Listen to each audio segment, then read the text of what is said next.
PoK Pak occupied కాశ్మీర్లో అల్లర్లు జరుగుతున్నాయి. దాదాపు 9 మంది చనిపోయారు, చాలామంది ఇంజూర్ అయ్యారు. పాకిస్తాన్ పోలీసులకి మరియు ప్రొటెస్టులకి మధ్య విపరీతమైన గొడవలు అవుతున్నాయి. హింస చెలరేగుతోంది. ఇక్కడ మనం పాక్ ఆక్యుపైడ్ కాశ్మీర్ గురించి కాస్త తెలుసుకోవాలి. యాక్చువల్లీ పాక్ ఆక్యుపైడ్ కాశ్మీర్ మనకు తెలుసు.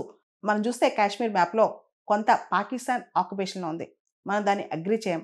కానీ డిఫాక్టో అంటే ఫ్యాక్చువల్గా చెప్పాలంటే పాకిస్తాన్ కాశ్మీర్లో కొంత ఆక్యుపై చేసి పెట్టుకుంది. దానిలో ఆజాదీ కాశ్మీర్, గిల్గిట్ బల్తిస్తాన్ ఈ ప్రాంతాలు ఉన్నాయన్నమాట. ఇంతకుముందు సాక్షిగం వ్యాలీ కూడా ఉండేది. అది చైనాకి ఇచ్చేసింది పాకిస్తాన్. ఇక్కడ ఆజాదీ కాశ్మీర్ లెజిస్లేటివ్ అసెంబ్లీ అని వాళ్ళకి ఒక అసెంబ్లీ కూడా ఉంది. ఇన్ఫార్మల్ అంటే మనం దాన్ని గుర్తించాం, కానీ వాళ్ళు ఒక అసెంబ్లీ కూడా పెట్టుకున్నారనమాట. అది యూనికామరల్ అంటే దానిలో ఒక లెజిస్లేచర్ ఉంటుంది, బైకామరల్ కాదనమాట. దీన్ని ఈ లెజిస్లేచర్ అనేది ప్రైమ్ మినిస్టర్, ప్రెసిడెంట్ వీళ్ళందరినీ ఎన్నుకుంటుంది. అంతేకాదు అక్కడ సుప్రీంకోర్టు, హైకోర్టు కూడా ఉన్నాయన్నమాట. పాకిస్తాన్ ప్రకారం వీళ్ళ క్యాపిటల్ పిఓకే క్యాపిటల్ ముజాఫరాబాద్ అనమాట. అయితే ఇక్కడ విపరీతమైన అల్లర్లు జరుగుతున్నాయి. ప్రజలు అక్కడ అసలు మా వల్ల కాదు, మేము పాకిస్తాన్లో ఉంటానికి కూడా ఇబ్బంది అవుతుంది, మమ్మల్ని ఇబ్బంది పెడుతున్నారని చెప్పి విపరీతమైన ప్రొటెస్టులు చేస్తున్నారు, రోడ్డు మీదకి వచ్చి ధర్నాలు చేస్తున్నారనమాట. అది ఈరోజు కాదు, గత 2 సంవత్సరాల నుంచి కూడా ఈ ప్రొటెస్టులు జరుగుతున్నాయి. ఈ మధ్య బాగా ఎక్కువైపోయింది అనమాట. రీసెంట్గా ఈ ప్రొటెస్టులో 9 మంది చనిపోయారు కూడా. ఇక్కడ జాయింట్ అవామీ యాక్షన్ కమిటీ అని చెప్పి ఒక కమిటీ ఫామ్ అయింది. దానిలో ఆ ప్రాంతంలో ఉన్న స్టూడెంట్స్ కావచ్చు, బిజినెస్ పీపుల్ కావచ్చు, ప్రొఫెషనల్స్ కావచ్చు, వీళ్ళందరూ కలిసి ఒక యాక్షన్ కమిటీ ఫామ్ చేసుకున్నారు. అదే జాయింట్ అవామీ యాక్షన్ కమిటీ అనమాట. ఈ యాక్షన్ కమిటీ 38 డిమాండ్లు చేస్తుందన్నమాట. అవి కొన్ని ఆర్థిక పరంగా, కొన్ని రాజకీయ పరంగా అనేక అంశాలు ఉన్నాయి. ముఖ్యంగా దీనిలో చూస్తే కనుక ఎలక్ట్రిసిటీ బిల్స్ ఈ పీఓకేలో అంటే పవర్ బిల్స్ చాలా ఎక్కువ. పీఓకే నుంచి చాలా హైడ్రో ఎలక్ట్రిసిటీ ప్రొడ్యూస్ అవుతుంది. ముఖ్యంగా మాంగ్లా ప్రాజెక్ట్ లాంటివన్నీ కూడా అక్కడే ఉన్నాయి. కానీ వీళ్ళ మీదే ఎక్కువగా ఎలక్ట్రిసిటీ బిల్స్ బాధ ఎక్కువ ఉంటుంది అనమాట. అంతేకాదు ఇన్ఫ్లేషన్ విపరీతంగా, వీటి దగ్గర నుంచి అంటే గోధుమల దగ్గర నుంచి అన్నీ వీళ్ళు కొనుక్కుంటుంటే విపరీతమైన ఖర్చు, ఇన్ఫ్లేషన్ విపరీతంగా ఉంటుంది వీళ్ళకి. అంతేకాదు ఇక్కడ ఈ ప్రాంతంలో గవర్నమెంట్ అఫీషియల్స్ లంచగొండితనం చాలా ఎక్కువ.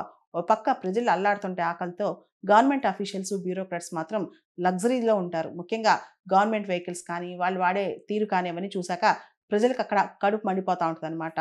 సో అక్కడ ప్రజలందరూ బయటకు వచ్చారు, రోడ్ల మీదకి వచ్చి ఒక పెద్ద మార్చ్ చేశారనమాట. దాంతో ఈ మార్చ్ కాస్త పోలీసులు రావడంతో విపరీతమైన వాయిలెన్స్ చెలరేగింది. మా ఫుడ్ మాకు కావాలి, మా గోధుమలు తక్కువ రేటుకి కావాలి, మాకు కరెంట్ బిల్స్ ఇంత పెట్టొద్దు, అధికారులకు అంటే బ్యూరోక్రాట్స్కు ఇలాంటి ప్రివిలేజెస్ ఎందుకు ఇస్తున్నారని చెప్పి వాళ్ళు గట్టిగానే క్వశ్చన్ చేస్తారు. అంతేకాదు దాంతోపాటు ఈ పీఓకేలో ఉన్న ఆజాద్ కాశ్మీర్ లెజిస్లేటివ్ అసెంబ్లీలో 12 సీట్స్ ఎవరైతే కాశ్మీర్ నుంచి వచ్చిన మైగ్రెంట్స్ ఉన్నారో వాళ్ళకి రిజర్వ్ చేశారనమాట. అలాంటి రిజర్వేషన్లు ఎందుకు ఇస్తున్నారని చెప్పి కూడా వీళ్ళు ప్రశ్నిస్తున్నారు. అంతేకాదు పాకిస్తాన్ మా రిసోర్సెస్ వాడుకుని పాకిస్తాన్ డెవలప్ అవుతుంది, కానీ మాకు అన్యాయం జరుగుతుంది.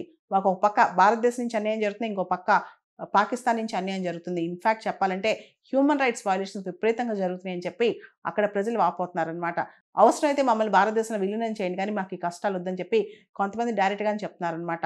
ఇదంతా కూడా ప్రపంచవ్యాప్తంగా మీడియా వాచ్ చేస్తుంది. అంటే కొంతమంది ఆల్ జజీరా లాంటి వాళ్ళేమో పాక్ అడ్మినిస్ట్రేటెడ్ కాశ్మీర్ అంటున్నారు, కానీ మనకు తెలుసది పాక్ ఆక్యుపైడ్ కాశ్మీర్ అనమాట.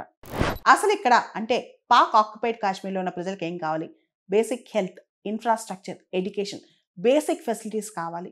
మాకు కనీసం మా ఫెసిలిటీస్లో పాకిస్తాన్ ఇన్వెస్ట్ చేయాలని చెప్పి వాళ్ళు కోరుకుంటున్నారనమాట. మనం గమనిస్తే పాకిస్తాన్ ఎప్పుడు ఈ ప్రాంతంలో ఏ చిన్న జరిగినా ఇండియా కారణం అని చెప్పుద్ది, కానీ ఇప్పుడు మనకు అర్థమవుతుంది ఇండియా కాదు పాకిస్తానే కారణం అని. అంతేకాదు బలూచిస్తాన్ విషయం చూసినా, పిఓకే విషయం చూసినా పాకిస్తాన్ ఫెయిల్ స్టేట్. పాకిస్తాన్ కనీసం బేసిక్ అవసరాలు, ప్రజల యొక్క బేసిక్ అవసరాలు కూడా తీర్చలేకపోతుంది.